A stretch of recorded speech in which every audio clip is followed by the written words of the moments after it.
Dando prosseguimento a esse capítulo que nós estamos estudando, algo nos chama atenção. Nós terminamos o nosso último encontro na questão 859, falando das grandes questões que são os grandes desafios do intelecto humano.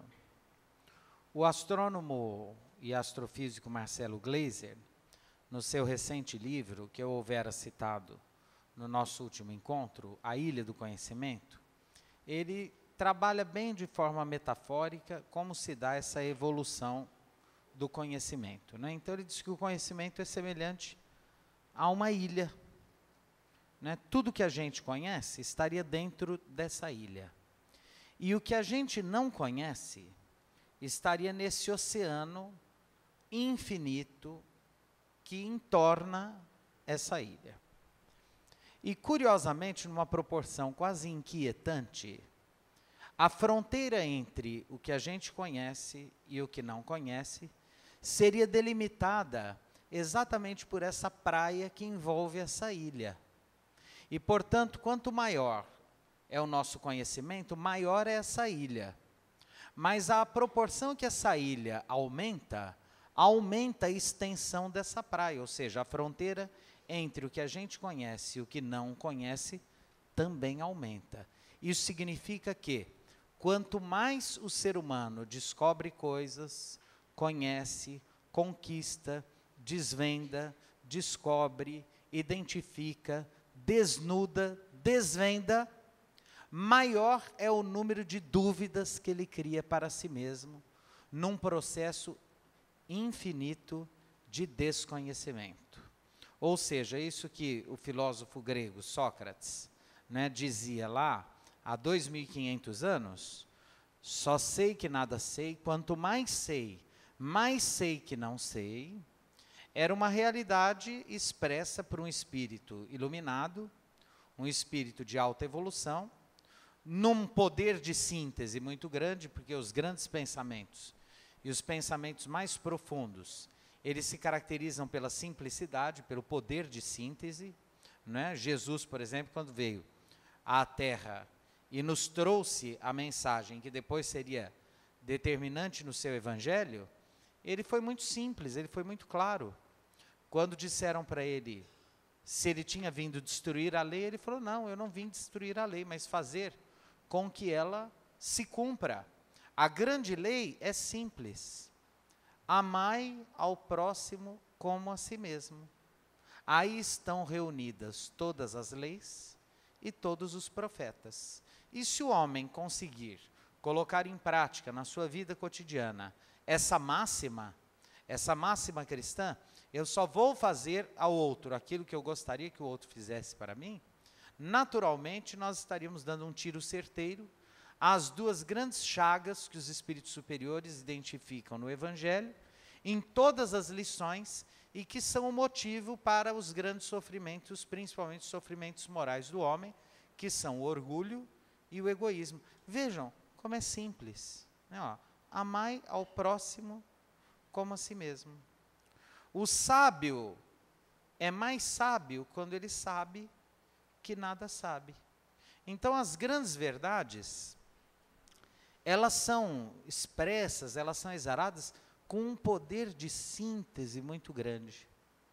Lá no livro dos Médiuns, quando Allan Kardec dedica uma parte à descrição de como se caracterizam e como se identificam os espíritos chamados pseudo-sábios, ele diz, olha, para identificar um espírito pseudo-sábio, o que é um pseudo-sábio? É aquele que parece que sabe, mas não sabe. É só olhar para a linguagem dele. Se for uma linguagem muito rebuscada, que ninguém entende nada, etc., muito enrolado, para falar o que é simples, a gente está diante de um espírito que não tem grande evolução. Porque os espíritos de alta evolução, eles são objetivos, claros, simples. Eles buscam ser didáticos, porque a obra da criação é uma obra de educação das almas, uma obra de educação do ser, disso que nós somos, qualquer que seja o nome que se lhe dê, para a felicidade e para a luz. Então, a tarefa da nossa estada no mundo é justamente uma tarefa de formação, de educação.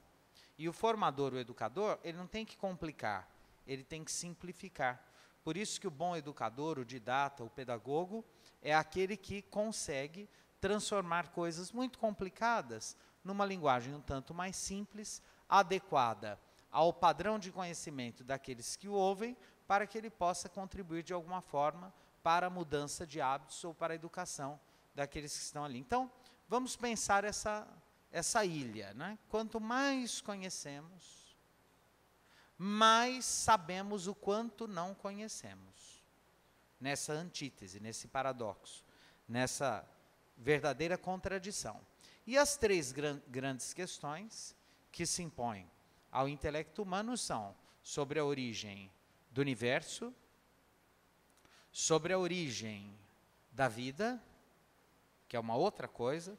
Então, nós temos numa sequência a origem do universo, num segundo momento, a origem da vida, e num terceiro momento, a origem da inteligência, ou o surgimento do pensamento.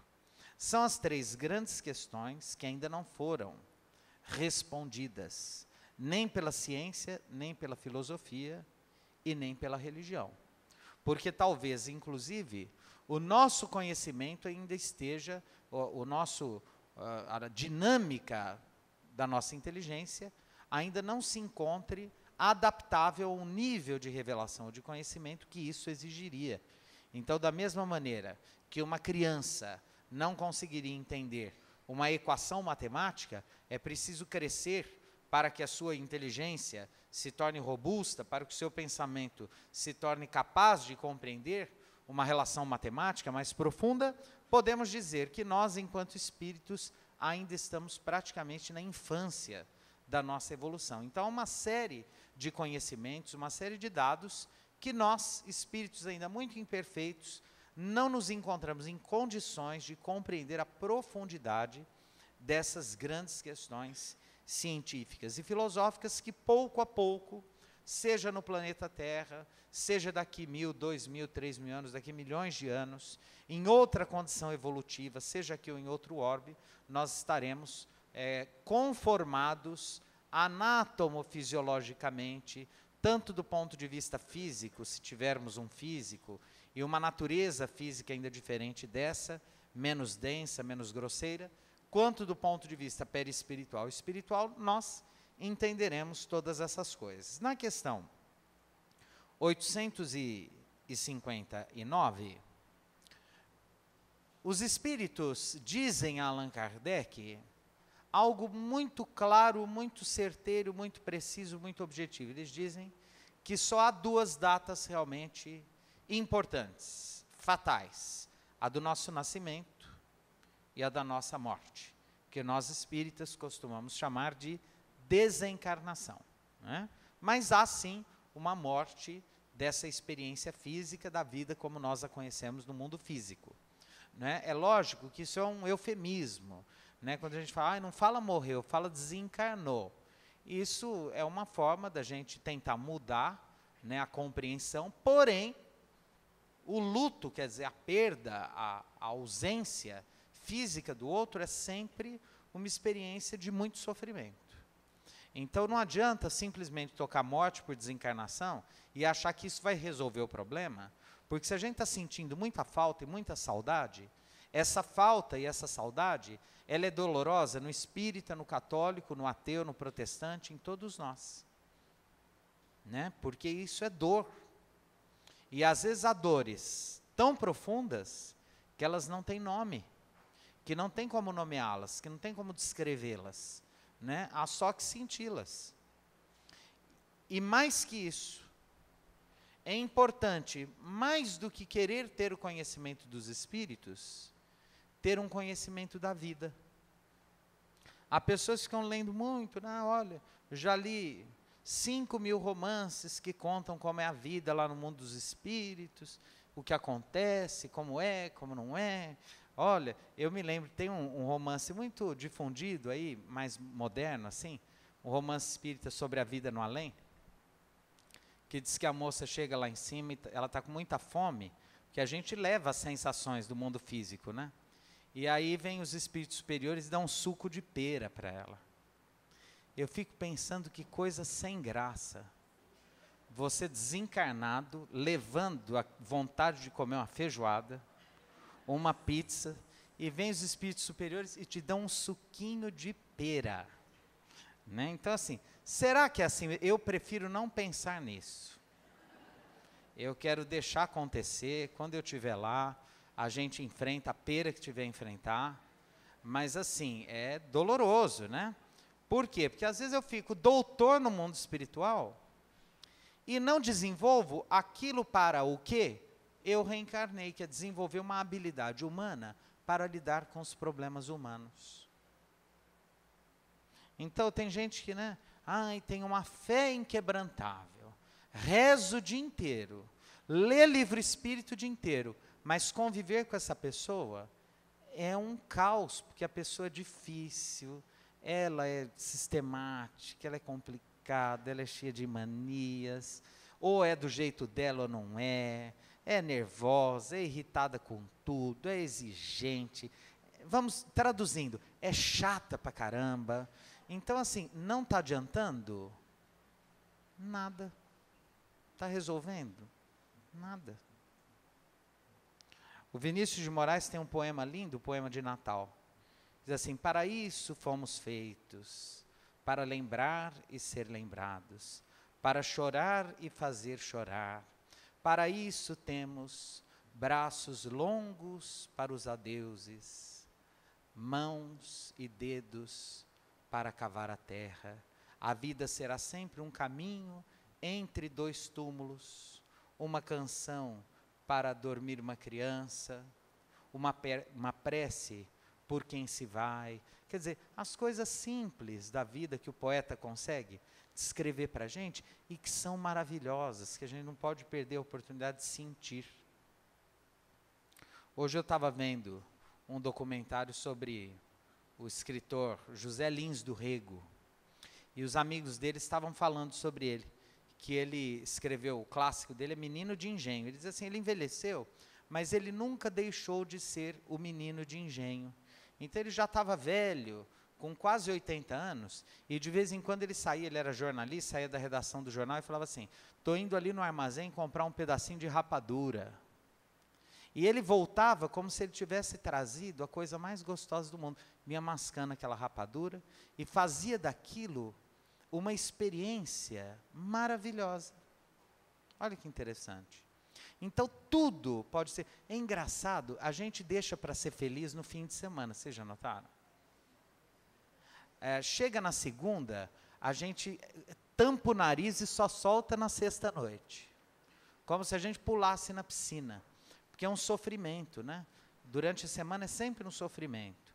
É como se as coisas boas só acontecessem no fim de semana. É verdade que são melhores mesmo.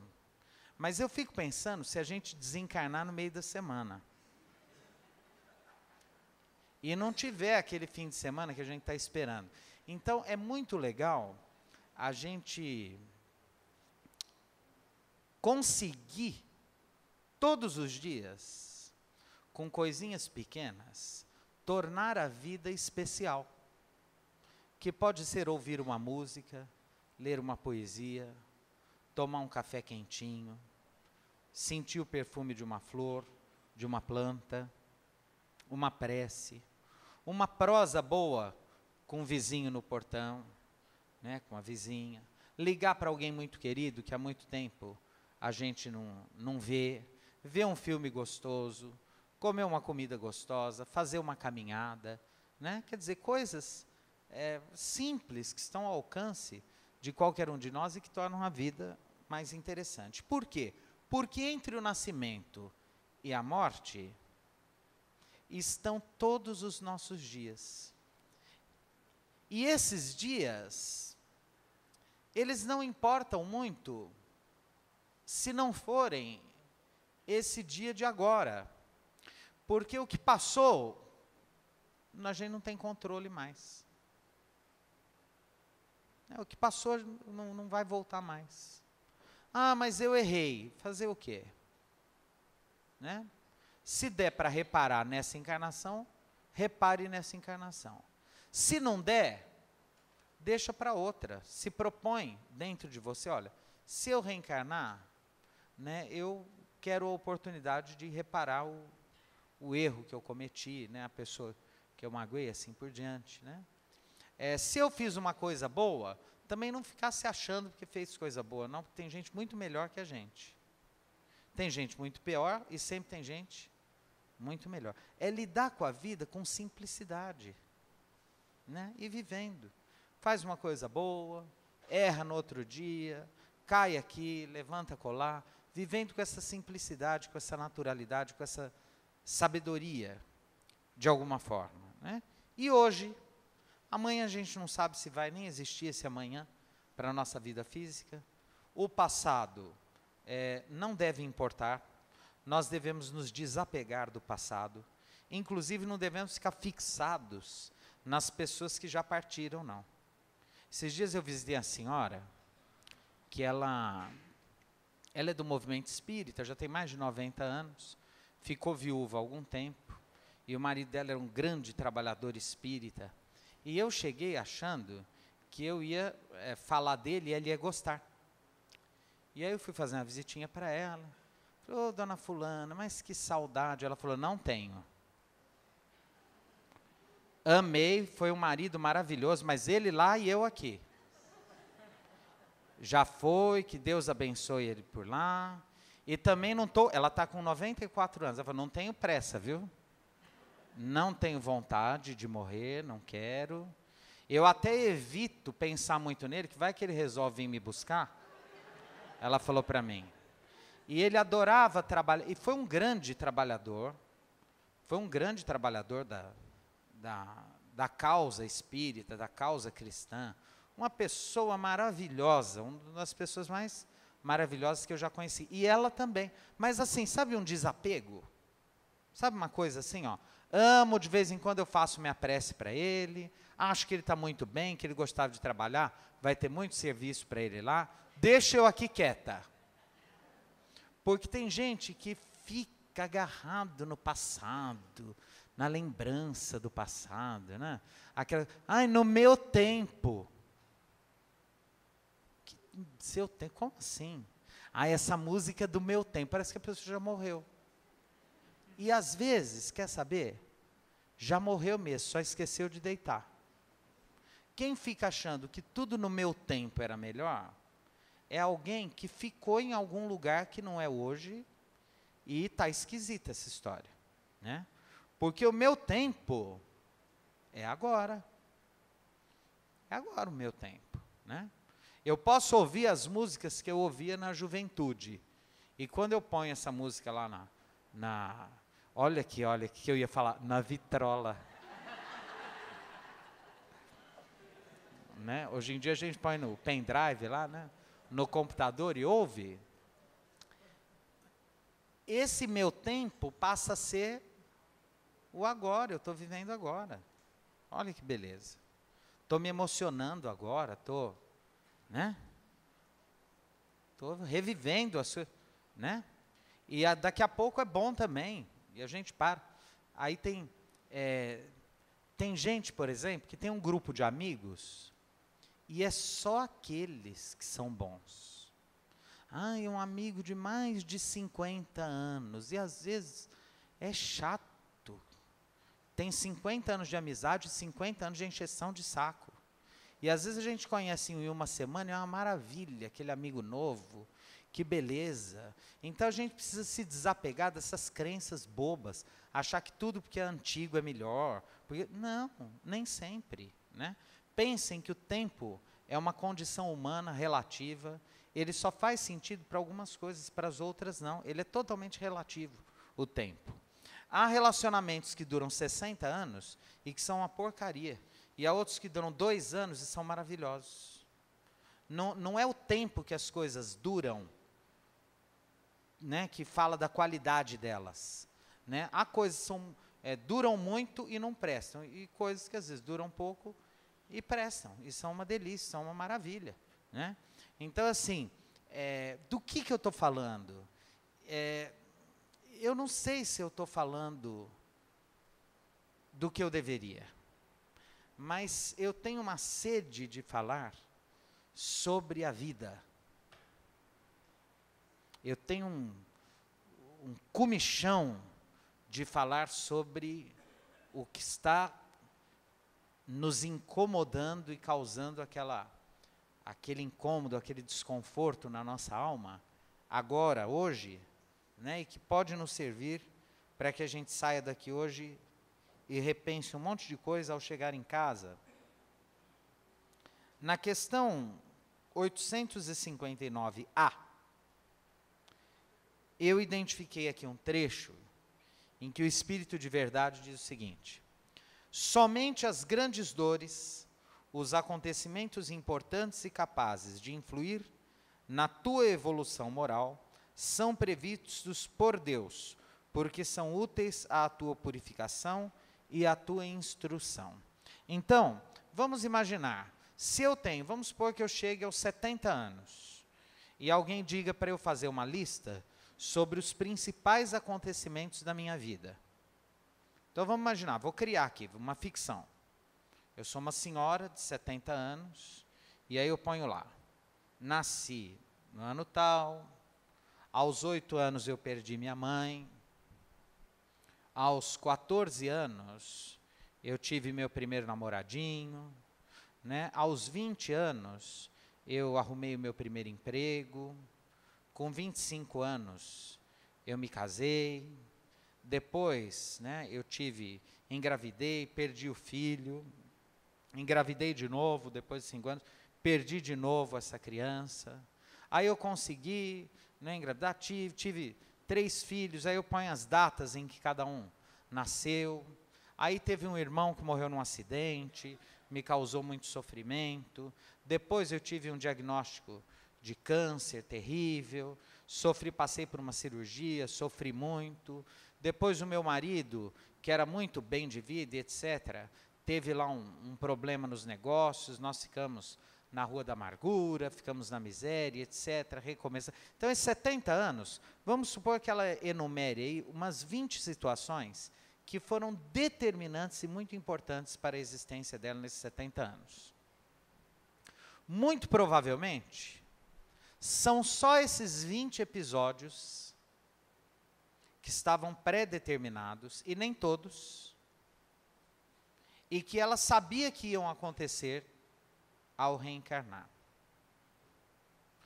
Tudo o mais que aconteceu na vida dela foi escolha livre que ela arrumou para a cabeça aqui.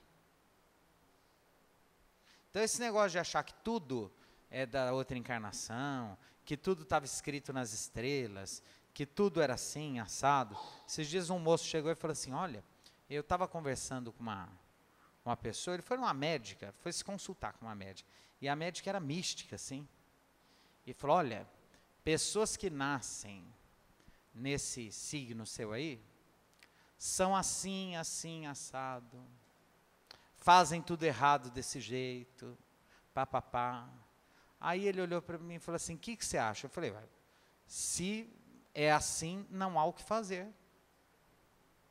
Você está condenado a ser essa encrenca que você é. Porque se as estrelas determinaram que você é desse jeito, você não tem liberdade para mudar. Se eu acho que a minha vida é assim, porque a outra encarnação, porque Deus quis, porque os espíritos, então não há o que fazer. E isso não é a proposta da doutrina espírita.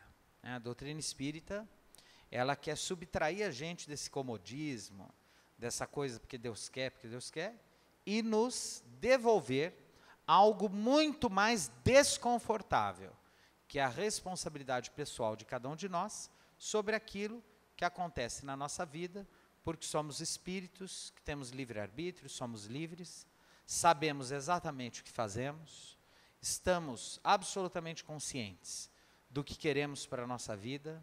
Quando a gente erra, a gente sabe que está errando, e às vezes a gente quer errar naquele lugar. Tem isso também. Tem gente que assim, não é que ele está errando por ignorância, não, ele quer. Tem gente, por exemplo, vamos imaginar, e eu tenho dificuldade de chamar isso de erro, mas vamos considerar uma pessoa que fuma, né, que fica todo mundo, olha, você precisa parar de fumar, você precisa... E às vezes é uma pessoa muito ilustrada, ela sabe que o cigarro faz mal, né, que ela pode aumentar muito a chance, a probabilidade de ter um câncer, e ainda assim, ela sendo livre, ela diz, olha, eu fumo, já li, sei, estou disposto a ter um câncer daqui a pouco, porém, eu gosto tanto de fumar, que nesse instante, sendo livre, eu escolho fumar e pronto. Sabendo de tudo isso, é um direito meu. E ele está certo? Tá. Porque ele é livre. Ah, e o que vai acontecer com ele? Não sei, eu não sou juiz, eu não sou Deus, para saber. Porque é muito comum o espírito, olha, você vai reencarnar e vai ter que ficar num balão, 200 anos lá no balão, viu? E fica, né? E pode não ser. Inclusive uma pessoa que fuma pode ter virtudes que uma que não fuma não consegue ter. Né? Se a gente tivesse que condenar uma pessoa que fuma e uma que fala mal dos outros o dia inteiro e prejudica as pessoas, a gente podia socar um cigarro para ver se ele para ver se ele usa a boca melhor. E não estou falando que fumar é bom ou fumar é ruim, eu estou falando que nós não somos juízes de consciências alheias.